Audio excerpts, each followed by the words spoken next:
சிறகடிக்க ஆசை சீரியல் இன்றைக்கான எபிசோடில் என்ன நடக்குதுன்னா, மண்டபத்தில் முத்து அமைதியாக வாயவே திறக்காமல் உட்காந்துட்ருக்காங்க. மீனா, அப்போ இன்றைக்கி ஃபுல்லாக நீங்கள் பேச மாட்டிங்களா அப்படின்னு கேட்குறாங்க. அதுக்கு முத்து வந்து ஆமாம் பேச மாட்டேன்னு சொல்லிட்டு இருக்காங்க. முத்து மீனா சீன்ஸ் ரொம்ப க்யூட்டாக இருந்துகிட்ருக்கு. அப்போது வந்துட்டு ஒவ்வொருத்தராக வந்து முத்துக்கிட்ட பேசுகிற மாதிரி இடையில சீன்ஸ் வருது. அப்பா எங்கள் வீட்டில் எல்லோரும் நல்லா இருக்காங்களா, எல்லோரும் வந்திருக்காங்களா அப்படின்னு கேட்க சைகையிலேயே முத்து பதில் சொல்லிட்டு இருக்காங்க ஒருத்தருக்கு. அப்போ என்னப்பா ஏன் அப்படி பேசுகிற அப்படின்னு கேட்க, இப்படி இன்னொருத்தவங்களும் வந்து பேசும்போது முத்து சைகையிலே பதில் சொல்ல மீனா சட்டுன்னு இன்னைக்கு அவர் பேச மாட்டார், மௌனம் வருதுன்னு சொல்லியிருந்தாங்க. அது முத்துக்கே ஒரு மாதிரி இருக்குது. ஆனால் இந்த சீன்ஸ்லாம் செம்ம க்யூட்டு. ஸ்ருதியோட அம்மா அப்பா வந்துட்டு பேசிக்கிடுறாங்க. அப்போது ஸ்ருதி அம்மா என்ன சொல்கிறாங்கன்னா, முத்துக்கிட்ட பிரச்சனை பண்ணணுங்கிறதுக்காண்டியே வந்து 2 பேரை வர வச்சுட்டு சொல்லியிருப்பாங்க போல், அவங்க இன்னும் வரல, அதை பற்றி பேசிகிட்டு இருக்காங்க. அவங்க கிட்ட வந்து முத்துவை கூட எப்படியா வம்பளுக்க வச்சுட்டு அடிக்க வச்சுட்டா எங்கள் சொந்தக்காரங்களை கை நீட்டிங்கன்னு சொல்லி நம்ம பிரச்சனை பண்ணிடலாம் அப்படின்னு சொல்கிறாங்க. இதெல்லாம் நடக்குமான்னு வேற ஸ்ருதி அப்பா கேட்குறாங்க. கண்டிப்பாக நடக்குங்கிற மாதிரி பேசிகிட்டு இருக்காங்க. அடுத்த சீனில் ஸ்ருதி வந்து அவங்க ஃப்ரெண்ட்ஸோடு சேர்ந்து ரெடி ஆகிட்டு இருக்காங்க. ஸ்ருதி கழுத்தெல்லாம் நகையாக இருக்குது. அவங்க அம்மா ஒன்று ஒன்றா போட்டு விட்டுருக்காங்க. என்னை ஏன் இப்படி பொம்மை மாதிரி நிறுத்துறீங்கன்னு ஸ்ருதி பிடிக்காம கேட்குறாங்க. எனக்காண்டி இது கூட பண்ண மாட்டியா, கல்யாணம் தான் எங்களுக்கு தெரியாமல் பண்ணிக்கிட்டேன்னு சொல்ல, இதையே சொல்லாதீங்கிறாங்க ஸ்ருதி. அவள் ஃப்ரெண்ட்ஸ் ரெடி பண்ணிகிட்டு இருக்கும்போது அந்த இடத்துக்கு ரவி வராங்க. ரவியை பார்த்ததும் எல்லோரும் கலாய்க்கிறாங்க.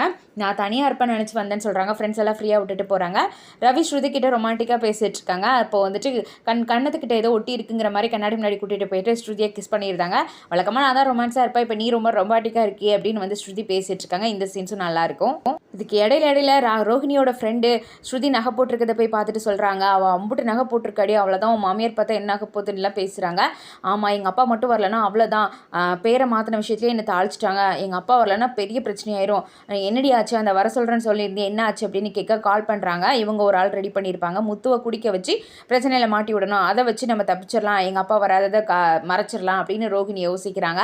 கால் பண்ணால் அந்த ஆண்டவேங்கிற மாதிரி அந்த பர்சன் வந்து காமெடியாக பேசிகிட்டு இருக்காங்க.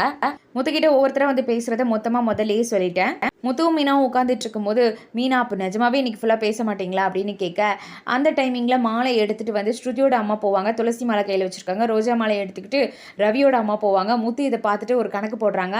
மீனா கிட்ட வந்துட்டு, பாரு இப்போ கண்டிப்பாக பிரச்சனை வெடிக்க போகுது, இவங்க எந்த மாலை தான் போடணும்பாங்க, அவங்க அந்த மாலையை தான் போடணும்பாங்க, உள்ள ஒரு ஆர்குமெண்ட்டே பட்டிமன்றமே போக போகுதுன்னு சொல்லிட்டு இருக்காங்க. நீங்கள் வேணா போய் தலைவராக இருந்து தீர்ப்பு சொல்கிறீங்களா, சும்மா இருங்க, இவ்வளோ நேரம் அமைதியாக இருந்தீங்களா அப்படின்னு மீனா சொல்லிட்டு இருப்பாங்க. அங்கேயே எட்டி பார்த்துட்டு இருக்காங்க. வாரியா நம்ம வேணா போய் பார்த்துட்டு வரலாமா அப்படின்னு கேட்குறாங்க முத்து மீனா கிட்ட. அதெல்லாம் ஒன்றும் தேவையில்லை, எங்கேயும் போக வேணாம், அங்கேயே உட்காந்துக்கலான்னு பேசுகிறாங்க மீனா. முத்து சொன்னபடியே உள்ளே போயிட்டு இந்த மாலையை தான் போட்டுக்கணும், துளசி மாலையேன்னு ஸ்ருதியோட அம்மா சொல்லிட்டு இருக்க. இல்லை எங்கள் முறைப்படி தான் பண்ணணும்னு விஜயா சொல்லிட்டு இருக்க. எங்களுக்கடி இதை விட்டு கொடுக்க மாட்டீங்களா, உங்களுக்கு 3 மருமக இருக்கிறா, நீங்கள் சொன்னீங்கன்னு சொல்லிட்டு ரோகிணிக்கு சேர்த்து தாலி பிரிச்சு கோக்குற ஃபங்க்ஷன் எடுத்து நாங்கள் ஒத்துக்கிட்டோம்ல அப்படின்னு ஸ்ருதி அம்மா சொல்ல, அது வேற இது வேற, ரோஜா மாலையை தான் போடணும்னு இவங்களுக்குள்ள பிரச்சனையாகவே போய்கிட்டு இருக்கு. ஸ்ருதி இதெல்லாம் பார்த்துட்டு கொஞ்சம் நிறுத்துறீங்களா, எந்த மாலை போடணும்னு நான் தான் முடிவு பண்ணணும்னு சொல்லிட்டு இருக்க. அம்மா சொல்கிற மாலை தானே போடுவேன் அப்படின்னு ஸ்ருதி அம்மா கேட்க, அத்தை சொல்கிறது தானே கேட்பேன் அப்படின்னு விஜயா கேட்க, ஒரு கட்டத்தில் கொடுங்கம்மா அப்படின்னு துளசி மாலையை வாங்குறாங்க. அப்போ விஜயா ஃபேஸே மாறுது.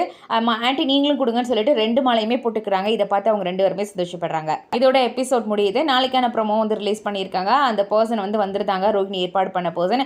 யார் சொர்க்கத்துக்கு அனுப்பணும்னு கேட்க, என்னடி போட்டு தலைவே முடிவு பண்ணிட்டியான்னு ரோஹிணி அவங்க ஃப்ரெண்டு கிட்ட கேட்க, இல்லை வானு வெளியே கூட்டிகிட்டு போய் முத்தை வந்து கை காட்டுற மாதிரி ப்ரோமோ வந்து முடிச்சிருக்காங்க.